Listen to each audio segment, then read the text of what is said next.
ಸುರ್ಪುರದವರು ವಿಶ್ವಾಸಕ್ಕೆ ಹೇಳಿರ್ಬೋದು, ಹೇಳಿಲ್ಲ ಅಂತ ಅಲ್ಲ. ನಾನು ಅವ್ರು ಹೇಳ್ಬಿಟ್ರು ಅಂತ ನಾನು ಹೋಗೋಕ್ಕಾಗ್ತದ? ಯಾಕೆ ಹೋಗ್ಬೇಕು? ಏನಿದೆ? ಕಾಂಗ್ರೆಸ್ ಏನು ಕಡಿಮೆ ಮಾಡಿದೆ? ನನಗೆ ಏನಪ್ಪ ಕಡಿಮೆ ಮಾಡಿದೆ ಹೇಳಿ? ಇರ್ಬೋದು, ಇವೆಲ್ಲ ಫೇಸಸ್ ಇರ್ತವೆ, ಇವೆಲ್ಲ ಅಪ್ಸ್ ಆ್ಯಂಡ್ ಡೌನ್ಸು ಇವೆಲ್ಲ ಇರ್ತವೆ.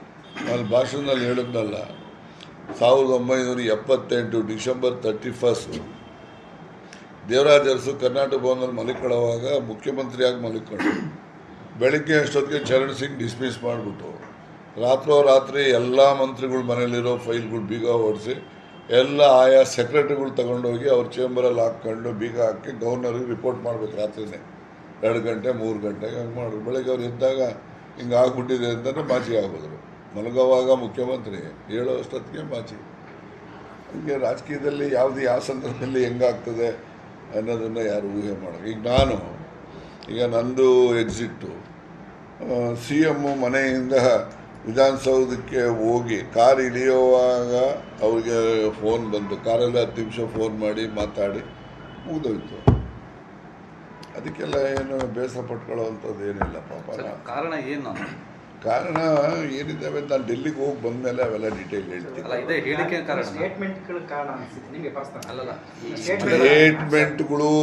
ನೋಡಿ, ಯಾವ ಸ್ಟೇಟ್ಮೆಂಟಲ್ಲಿ ನಾವೇನು ಯಾರಿಗೆ ಬೈಯಕ್ಕೆ ಹೋಗಿದ್ದೀನಿ? ಇರೋ ಸತ್ಯ ಹೇಳಿರ್ಬೋದು.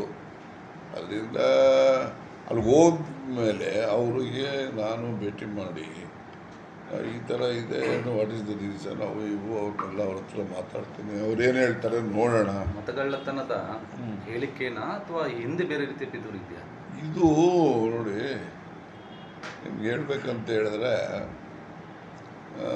ಹಿಂದೆಯಿಂದನೂ ಪಿತೂರಿ ಅಂತ ಹೇಳೋದಿಲ್ಲ, ಹಿಂದೆಯಿಂದನೂ ಏನೇನು ಹೇಳಿರ್ತೀನಿ ಅವೆಲ್ಲರೂ ಕೂಡ ತಿರುಚಿ ಅವ್ರಿಗೆ ಹೈಕಮಾಂಡ್ಗೆ ಹೇಳಿರ್ತಾರೆ. ಇದನ್ನು ಸೇರಿಸಿ, ಈ ಹೇಳಿಕೆನೂ ಸೇರಿಸಿ ಎಲ್ಲ ಒಂದರಿಂದ ಅಲ್ಲ, ಎಲ್ಲನೂ ಸೇರಿಸಿರ್ತಾರೆ. ಈಗ 1 ವರ್ಷದ ಮುಂಚೆ ನಾನು ಪ್ರೆಸಿಡೆಂಟ್ದು ಬದಲಾವಣೆ ನಾನು ಆಗ್ತೀನಿ ಅಂತ ಹೇಳಿದ್ದು, DCM ಅಂತ ಹೇಳಿದ್ದು, ಆಮೇಲೆ ಭಾಳ ಇರ್ತವೆ. ಈಗ BR ಪಾಟೀಲ್ ಬೈದರು, ಮತ್ತು ಅವನು ರಾಯರೆಡ್ಡಿ ಬೈದ, ನಮಗೇನೋ ಹಾರ್ಷಾಗಿ ಬೈದರು ಅವರೆಲ್ಲ.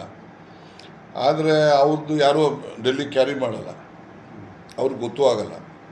ಈ ನಮ್ಮದು ಎಂಥದ್ದೇ ಹೇಳಿದ್ರು ಕೂಡ ಏಕದಮ್ ಡೆಲ್ಲಿ ಕ್ಯಾರಿ ಮಾಡ್ತಾರೆ. ಕ್ಯಾರಿ ಮಾಡೋವಂಥ ಜನ ಇದ್ದಾರೆ ಬೇಕಂತಾನೆ. ಅವಕ್ಕೇನು ಮಾಡೋಕ್ಕಾಗಲ್ಲ, ಅದೆಲ್ಲ ಇದ್ದದ್ದೇ. ಹೋಗಿ ಬಂದ ಮೇಲೆ ನಾನು ಎಲ್ಲ ಡೀಟೇಲು ಏನಿದೆ, ಯಾವ ಪಿತೂರಿ, ಯಾವುದು ಕೈವಾಡ ಎಲ್ಲನೂ ಕೂಡ ಡೀಟೇಲ್ ಹೇಳ್ತೀನಿ. ನಾನೇನು ಮುಚ್ಚುಮರೆ ಏನು ಮಾಡೋಲ್ಲ. ಹೋಗಿ ಬಂದಮೇಲೆ ನಿಮಗೆ ಹೇಳ್ತೀನಿ, ಡೆಲ್ಲಿಲಿ ಹೇಳೋಕ್ಕೆ ಹೋಗಲ್ಲ. ಇಲ್ಲೇ ಹೇಳ್ತೀನಿ, ಮತ್ತೆ ತುಮಕೂರಲ್ಲೇ ಹೇಳ್ತೀನಿ, ಡೆಲ್ಲಿಲಿ ಹೇಳಲ್ಲ. ನೋಡಿ,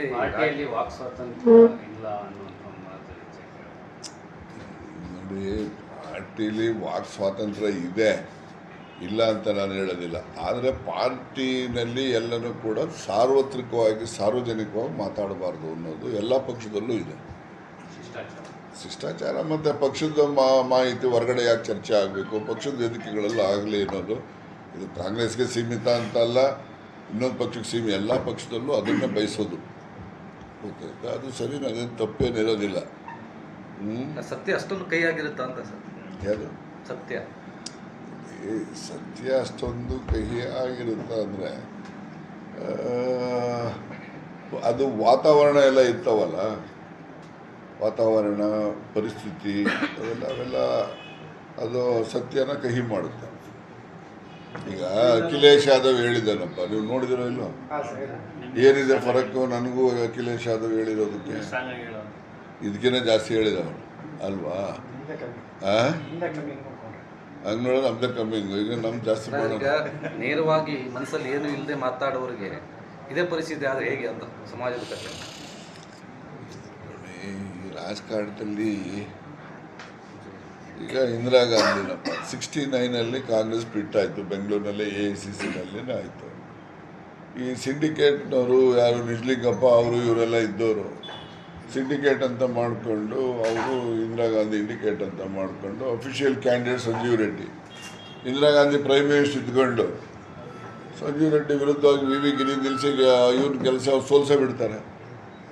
ಹೀಗೆ ರಾಜಕಾರಣದಲ್ಲಿ ಯಾವ್ಯಾವ ರೀತಿ ಆಗ್ತದೆ ಅದು ಯಾರು ಊಹೆ ಮಾಡೋಕ್ಕಾಗಲ್ಲ. ಮುಂಚೆಯಿಂದ ನೀವು ದಲಿತರು ಮತ್ತು ಶೋಷಿತರ ಪರವಾಗಿ ಮಾತಾಡ್ತಿದ್ರಣ ಮತ್ತು ಡಿ ಸಿ ಎಂ ಮುಂದೆ ಕೇಳಿದ್ರೆ ಅದರಲ್ಲೂ